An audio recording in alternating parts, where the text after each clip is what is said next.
रियासत की काबीनी वजीर बराए ख़वातीन व अतफाल बहबूद वर्षा गायकवाड़ ने आज नांदेड़ का दौरा किया। इनके दौरे के मौके पर एक अहम मीटिंग जिला कलेक्टर दफ्तर के नियोजन भवन में मुनक़िद की गई। मीटिंग में नांदेड़ जिला परिषद के महकमे तालीमात के तहत जारी सरगर्मियों पर तफसीली जायजा लिया गया। खासतौर पर ऑनलाइन एजुकेशन के तहत रियासती हुकूमत की जानिब से किए गए इंतजामात का मुकामी सतह पर लोगों को फ़ायदा मिल रहा है या नहीं, इस बारे में भी जानकारी हासिल की गई। साथ ही तलबा को दरसी किताबें मुफ्त तकसीम के लिए दी जाती हैं, वो किताबें तलबा को मिली है या नहीं। इसी तरह ऑनलाइन एजुकेशन की राह में हायल रुकावटों की भी जानकारी हासिल की गई और इन रुकावटों को दूर करने के लिए क्या कुछ किया जा सकता है, इस बारे में भी गुफ्तगू की गई। मीटिंग के अख्ताम के बाद एक प्रेस कॉन्फ्रेंस का भी इनेकाद किया गया। प्रेस कॉन्फ्रेंस में वर्षा गायकवाड़ ने आज दिन भर मुनक़िद की गई मुख्तलिफ सरगर्मियों के बारे में मीडिया नुमाइंदों को जानकारी दी। वर्षा गायकवाड़ ने कोरोना की वजह से बंद किए गए तालीमी इदारे असर नौ शुरू करने के बारे में क्या कुछ कोशिशें हो रही है, इसकी भी जानकारी दी। आपल्याला माहिती आहे हिंगोली तर आहेच, पण त्या व्यतिरिक्त पुष्कळशे जिल्हे आपण कव्हर करतो। यावेळेला आता नांदेड, परभणी आणि जालना हे आपण यावेळेला जाणार आहोत।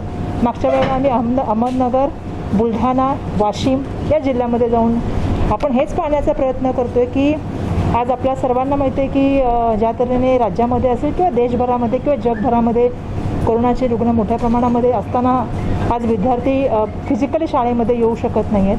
त्यामुळे शाळा जरी बंद असल्या तरी मुलांचं शिक्षण सुरू राहिलं पाहिजे ही आमची इच्छा होती आणि त्याचबरोबर मुलांचं आरोग्य ही आमची प्राथमिकता आहे। आणि म्हणून आपण विविध माध्यमातून जे शिक्षण सुरू केलं होतं तर त्या शिक्षण मुलांपर्यंत पोहोचतं आहे की नाही ह्या सगळ्या गोष्टी जाणण्यासाठी आजच्या संदर्भामधली बैठक होती। आणि त्याच्यामध्ये मग पाठ्यपुस्तकं विद्यार्थ्यांपर्यंत पोहोचलीत का, स्थलांतरित जे विद्यार्थी आलेले आहेत बाहेरून त्यांना अभ्यासाचे जे मटेरियल आहे ते पोहोचलं आहे का, या व्यतिरिक्त जसं आपण चर्चा केल्याप्रमाणे ऑनलाईन असतील म्हणजे स्मार्टफोन असेल किंवा व्हॉट्सअप असेल किंवा ज्या तऱ्हेने टिलीमिली कार्यक्रम आपला जातो दूरदर्शनवर डी सह्याद्री माहितीच्या माध्यमातून असेल, जिओ चॅनलच्या माध्यमातून असेल, रेडिओच्या माध्यमातून असेल किंवा प्रत्यक्ष शिक्षकांच्या माध्यमातून जसं एक संकल्पना, कारण त्या मीटिंगमध्ये भरपूर जण नव्हते, जे लोक मीटिंगमध्ये होते त्यांना माहिती आहे की मी सांगितलं की आपण एक शिक्षक मित्र आणि विद्यार्थी मित्र अशी संकल्पना आणली, याच्या माध्यमातून तिथे स्थानिक लेवलला रिटायर्ड शिक्षक असतील किंवा इतर शिक्षक असतील ते तिथल्या विद्यार्थ्यांना घेऊन शिकवण्याचं काम करतात किंवा वरच्या वर्गातले विद्यार्थी हे खालच्या वर्गातल्या विद्यार्थ्यांना जर काही डिफिकल्टी असेल, काही शिक्षायचं असेल तर अशा विद्यार्थ्यांसाठी जे आहे ते त्या ठिकाणी व्यवस्थापन करण्याचं काम जिल्ह्यामध्ये चाललेले आहे। इतर ठिकाणी तर मी सांगितलं की नांदेडमध्ये सुद्धा ज्या ज्या ठिकाणी आपण विद्यार्थ्यांपर्यंत समजा ज्यांच्याकडे स्मार्टफोन नाही आहे किंवा ज्यांच्याकडे काही गोष्टी नाही आहे, TV नाही आहे की ज्यांच्याकडे कनेक्टिव्हिटी नाही आहे, इलेक्ट्रिसिटी नाही आहे, अशा विद्यार्थ्यांसाठी आपल्याला अशा तऱ्हेचे काही उपक्रम करता येऊ शकतो का, तर त्यांनी मला सांगितलं की अशा तऱ्हेचा उपक्रम सध्या सुरू आहे आणि या व्यतिरिक्त आपण ह्याला अजून सुद्धा आपण मोठ्या प्रमाणामध्ये करण्यासंदर्भामध्ये सुद्धा प्रयत्न करू शकतो अशा या तऱ्हेने त्यांनी सांगितलं। खरं तर माझ्याकडे त्यांनी फिगर पण दिलेले आहेत की किती कोणत्या विद्यार्थ्यांपर्यंत आपण कसं पोहोचतो। व्हॉट्सअपद्वारे त्यांनी सांगितलं की 1,09,761 विद्यार्थ्यांपर्यंत आपण पोहोचतो, 1,09,761 विद्यार्थ्यांपर्यंत पोहोचतो। टिलीमिली कार्यक्रमाच्या अंतर्गत आपण 1,04,497 विद्यार्थ्यांपर्यंत पोहोचतो आणि दीक्षा ॲप जरी जवळपास 62,873 विद्यार्थ्यांपर्यंत पोहोचतो आणि विविध माध्यमातून आपण पुस्तकं तर आपली 100% मुलांपर्यंत पोहोचली असं आपल्याकडे गेलेलं आहे। तर त्यामुळे आपण विद्यार्थ्यांपर्यंत पुढच्या पण बाकीच्या विद्यार्थ्यांच्या संदर्भात सुद्धा आपण डेटा उपलब्ध करून द्यावा हे आपण सांगितलेले अधिकाऱ्यांना, त्यांच्या माध्यमातून उर्वरित डेटासुद्धा आम्हाला प्राप्त होईल त्या दृष्टिकोनातून आम्ही बोललो। त्याच्यानंतर RTचे विद्यार्थ्यांची जी आहे त्या आज शेवटची तारीख होती, तर ती उरलेली जी जागा आहेत त्या कशा तऱ्हेने आपण भरू त्या संदर्भामध्ये सुद्धा त्यांना सांगण्यात आलेलं आहे की उर्वरित ज्या जागा आहेत त्या भरल्या गेल्या पाहिजेत। आणि मला लोकप्रतिनिधींची चर्चा करत असताना काही 2-4 गोष्टीच्या बाबतीमध्ये लोकप्रतिनिधींनी सांगितलं ज्याच्यामध्ये RTचे काही पैसे बाकी आहेत त्या संदर्भामध्ये सुद्धा काही लोकप्रतिनिधी सांगितलं, त्या संदर्भामध्ये मी स्वतः त्यामध्ये लक्ष घालण्याचा प्रयत्न करणार आहे। आणि याच्या व्यतिरिक्त सुद्धा खूप साऱ्या गोष्टीबद्दल आमची चर्चा या मीटिंगमध्ये झाली आणि मला असं वाटतं की एक चांगल्या तऱ्हेची चर्चा या कार्यक्रमाच्या माध्यमातून झाली, ज्याच्यामध्ये शिक्षण क्षेत्रामधले विविध जे उपक्रम आता सध्या चालू आहेत त्याच्यावर या ठिकाणी चर्चा करण्याचं काम या मीटिंगच्या माध्यमातून झालं। आणि त्याच्यामध्ये काही आमदार महोदयांनी काही सूचना केल्या, जसं खोल्या आहेत त्या खोल्यांचं रिपेअरिंगची आवश्यकता आहे, काही टॉयलेटच्या बाबतीमध्ये मुलींच्या संदर्भामध्ये लक्ष दिलं पाहिजे त्या संदर्भात त्यांनी सांगितलेलं आहे।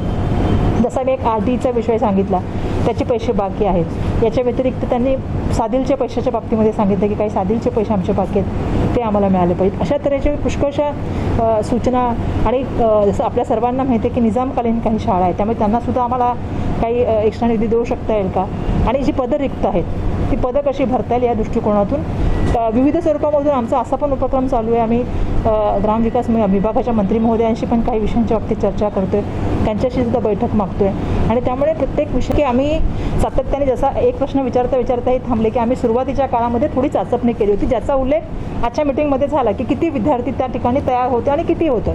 परंतु मधल्या काळामध्ये संख्या वाढत गेली.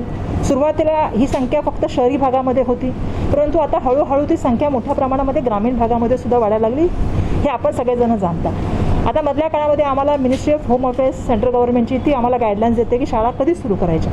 आता त्यांच्या माध्यमातून मधल्या काळामध्ये आम्हाला गाईडलाईन्स मिळाल्या. त्यांनी सांगितलं की 21 सप्टेंबरपासून तुम्ही 9वी ते 12वीच्या विद्यार्थ्यांना व्हॉलंटरी बोलू शकता, आणि त्यांना जे आहे ते त्यांना पॅरेंट्सचं कन्सर्न घ्यावं लागतं, आणि त्यांना काही डिफिकल्टी असल्या, काही अडचणी असल्या तर तिथे ते शिक्षकांना येऊन विचारू शकतात. त्या संदर्भामध्ये मधल्या काळामध्ये मी पुष्कळशा संस्था चालकांशी चर्चा केल्या, पुष्कळशा संघटनांशी चर्चा केल्या. आजसुद्धा मिटिंगमध्ये जी लोक होते त्यावेळी मी माननीय आमदार महोदयांशी सुद्धा या विषयावर चर्चा केली की समजा आता सेंट्रल गव्हर्नमेंट असं सांगते की असं काम केलं पाहिजे, तर आपण काय केलं पाहिजे.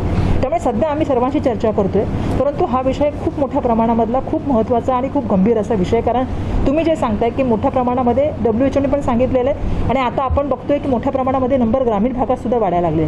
त्यामुळे हा निर्णय घेत असताना हा खूप कॉन्शियसली आम्हाला निर्णय घ्यावा लागेल, आणि म्हणून हा निर्णय घेताना आम्हाला मंत्रिमंडळाच्या आमच्या मंत्री महोदयांशी पण सगळ्यांशी चर्चा करावी लागेल, तिथल्या स्थानिक पालकमंत्र्यांशी चर्चा करावी लागेल. कारण आम्ही हा निर्णय घेत असताना सुरुवातीला असं सांगितलं होतं की जिल्हाधिकारी, CO, तिथली असलेली ग्रामपंचायत, स्कूल मॅनेजमेंट कमिटी ह्यांनी निर्णय घ्यावा. परंतु केंद्र सरकारने सांगितलं की आपण 21 तारखेपासून सुरू करू. त्यांनी SOPs पाठवलेले आहेत, या SOPsचा फॉलोअप करा आणि आपण शाळा सुरू करा. परंतु आमच्या ज्यावेळी संस्था चालकांशी बोलणं झालं, मी आज लोकप्रतिनिधींशी चर्चा केली, सर्वांचं असं म्हणणं होतं की ग्रामीण भागामध्ये मोठ्या प्रमाणामध्ये हा वाढत चाललेला आहे, त्यामुळे शाळा चालू करण्याची घाई करण्यापेक्षा आपण याच्यावरती थोडासा विचार करावा आणि सर्वांना मिळून एकत्रपणे हा निर्णय घ्यावा, असं मत आमचं शालेय शिक्षण विभागाच्या माध्यमातून झालेलं आहे. आणि म्हणून शाळा सुरू करताना खूप विचारपूर्वक हा निर्णय करावा लागेल. त्यासाठी आम्हाला पूर्वतयारी करावी लागेल सगळी मोठ्या प्रमाणात, कारण शाळा क्वारंटाईन म्हणून वापरल्या जात आहेत.